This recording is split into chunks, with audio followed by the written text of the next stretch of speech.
2025 வருடம் ஆடி மாதம் காது குத்தி காதணி விழா செய்வதற்கு நட்சத்திரம் வாரியாக நல்ல நாள் பார்ப்போம். நிகழும் மங்களகரமான விஸ்வாவசு வருடம் ஆடி மாதம் 15ஆம் தேதி ஜூலை மாதம் 31/7/2025 வியாழக்கிழமை, வளர்பிறை சப்தமி திதி, சித்திரை நட்சத்திரம், சித்தயோகம் கூடிய சுபதனத்தில் காலை 9 to 10 மணிக்குள் கன்னி லக்னத்தில் சிகை நீக்கி மொட்டை போடவும்.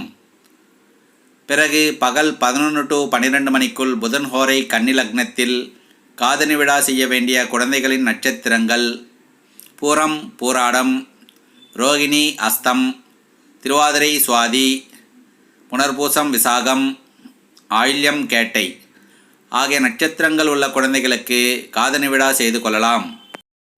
திருமண பொருத்தம் பார்க்க, ஜாதக பலன் பார்க்க, நல்ல நாள் குறிக்க புரோகிதம் செய்ய அணுகலாம். கட்டணம் உண்டு.